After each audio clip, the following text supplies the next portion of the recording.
Assalamualaikum warahmatullahi wabarakatuh.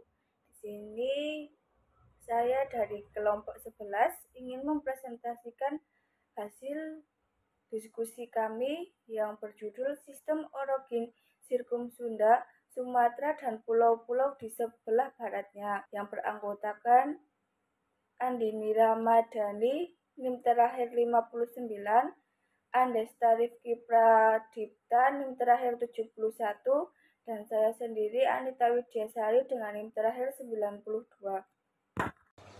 Pengertian fisiografi. Fisiografi yaitu uraian atau deskripsi tentang genesis dan evolusi bentuk lahan.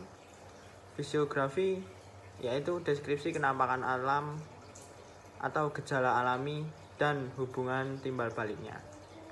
Fisiografi ini disamaartikan dengan geografi fisik dan di Amerika lebih terbatas pada kajian bentuk lahan atau geomorfologi. Fisiografi ini adalah deskripsi bentuk lahan atau medan yang mencakup aspek fisik abiotik dari lahan.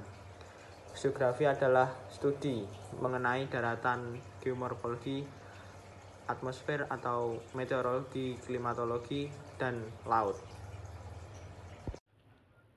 Perkenalkan, nama saya Andini Ramadhani dengan NIM 240402300059.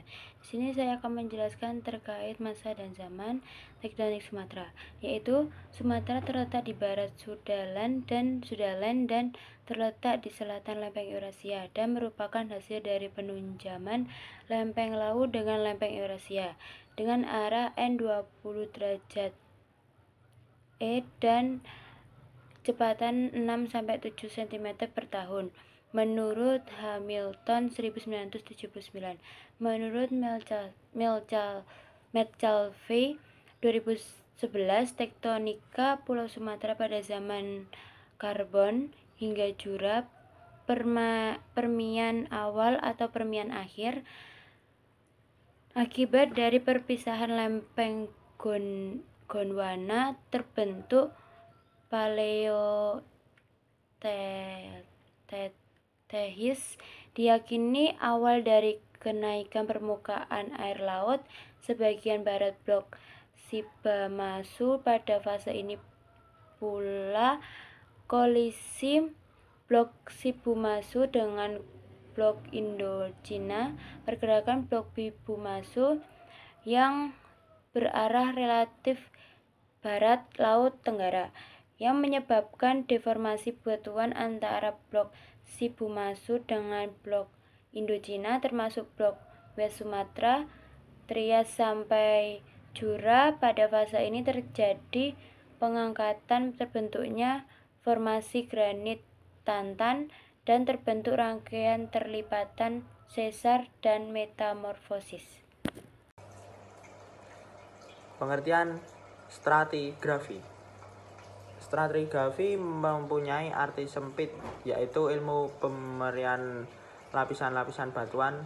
Hal tersebut ditinjau dari arti katanya, yaitu strata atau stratum yang berarti lapisan batuan, dan grafi atau grafis yaitu pemerian atau gambaran. Arti luas dari stratigrafi adalah ilmu yang membahas aturan, hubungan, dan kejadian genesa macam-macam batuan di alam dalam ruang dan waktu. Yang selanjutnya ada susunan stratigrafi. Stratigrafi Pulau Sumatera dan pulau-pulau sekitarnya terdiri dari beberapa formasi geologi yang terbentuk melalui proses tektonik dan sedimentasi. Secara umum, stratigrafi ini dibagi menjadi 3 bagian umur. Yang pertama pratersier, yang kedua tersier, dan yang ketiga kuarter. Formasi utama termasuk formasi lahat, talang akar, batu raja, dan gumai yang menunjukkan perubahan lingkungan dari transgresi ke regresi. Selain itu, Pulau Sumatera memiliki 6 zona fisiografi yang mencerminkan keragaman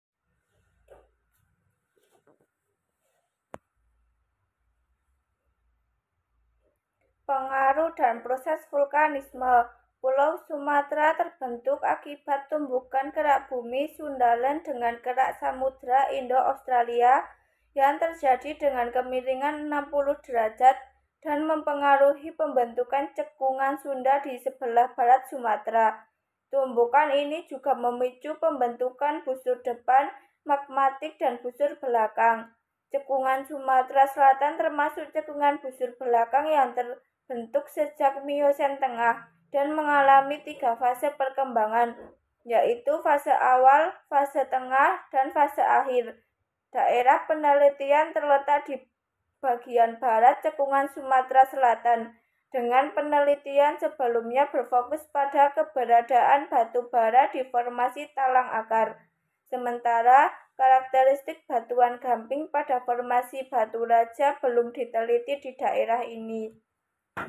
Hasil proses geomorfologi. Pulau Sumatera, pulau terbesar ke-6 di dunia, memiliki luas sekitar 473.481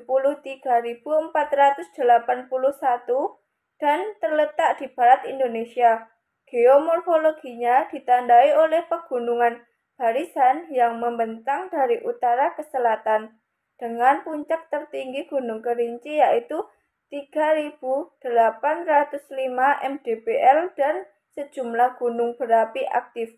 Di sisi timur, terdapat dataran luas dan rawa yang dialiri oleh sungai besar seperti Musi dan Batanghari. Sedangkan sisi barat memiliki pantai yang curam dan dalam. Pulau ini juga kaya akan danau, termasuk Danau Toba dan Danau Singkarak. Yang selanjutnya ada hasil proses geologi. Hasil dari proses geologi di Sumatera dan pulau-pulau sekitarnya mencangkup 1. Sumber daya energi, yaitu terdapat cadangan hidrokarbon dan batu bara, terutama di formasi lahat dan talang akar, yang terbentuk melalui proses diagnesis dan penguburan sedimen. Yang kedua, mineral, yaitu keberadaan logam dasar seperti emas dan mineral lainnya akibat aktivitas vulkanik, serta sumber daya panas bumi di Sipirok. Yang ketiga dan terakhir, batuan vulkanik, yaitu pembentukan busur vulkanik yang menghasilkan berbagai jenis batuan beku, termasuk andesit dan riolit sebagai hasil dari subduksi lempeng. Potensi sumber daya geologi di Sumatera dan pulau-pulau sebelah baratnya. Yang pertama, sumber daya mineral. Sumatera kaya akan sumber daya mineral seperti emas, tembaga, batu bara, dan timah. Provinsi Sumatera Barat, Sumatera Selatan, dan Bangka Belitung memiliki cadangan timah yang signifikan. Sedangkan Aceh dan Sumatera Utara kaya akan emas dan biji besi. Yang kedua, energi fosil. Pulau Sumatera juga menjadi salah satu produsen minyak bumi dan gas alam terbesar di Indonesia. Wilayah-wilayah seperti Riau, Jambi, dan Sumatera Selatan memiliki banyak ladang minyak dan gas. Yang ketiga, panas bumi atau geotermal. Potensi panas bumi di Sumatera sangat besar karena adanya deretan gunung api yang menjadi sumber energi panas bumi seperti di kawasan Danau Toba dan di Gunung Kerinci. Dan yang keempat, pertambangan batu bara. Sumatera Selatan terkenal dengan cadangan batu bara yang besar yang diekspor baik secara domestik maupun internasional. Selanjutnya yaitu saya akan menjelaskan kajian kebencanaan di Sumatera dan pulau-pulau sebelah di baratnya. Gempa bumi dan tsunami. Sumatera dan pulau-pulau di sebelah baratnya seperti Nias, Sineulue, dan Mentawai terletak di sepanjang zona subduksi antara lempeng Indo-Australia dan lempeng Australia. Hal ini menyebabkan wilayah tersebut sangat rawan terhadap gempa bumi besar dan tsunami. Contoh yang terkenal adalah gempa bumi dan tsunami Aceh 2004. Letusan gunung berapi. Sumatera merupakan bagian dari cincin api Pasifik dan memiliki beberapa gunung api aktif seperti Gunung Sinabung, Gunung Kerinci, dan Gunung Merapi. Letusan gunung api di Sumatera dapat mengakibatkan bahaya langsung seperti aliran piroklastik dan abu vulkanik yang dapat menimbulkan dampak pada permukiman dan transportasi. Yang kedua yaitu longsor. Dengan topografi yang beragam, Sumatera sering menghadapi ancaman tanah longsor, terutama di daerah dengan curah hujan tinggi seperti Bukit Barisan. Aktivitas penebangan hutan yang tidak terkontrol juga memperburuk kondisi ini. Prediksi bencana ke depan. Berdasarkan data geologi dan sejarah bencanaan, potensi gempa besar di sepanjang zona subduksi Sumatera sangat tinggi. Beberapa ahli memprediksi adanya peluang terjadinya gempa megatrust di sekitar Mentawai dan Nias di masa depan yang dapat memicu tsunami besar. Resiko tsunami di pulau-pulau sebelah barat Sumatera. Pulau-pulau seperti Nias, Simuele, dan Mentawai berada sangat dekat dengan zona subduksi sehingga rentan terkena dampak langsung gempa besar dan tsunami. Mitigasi bencana yang kuat diperlukan di wilayah ini.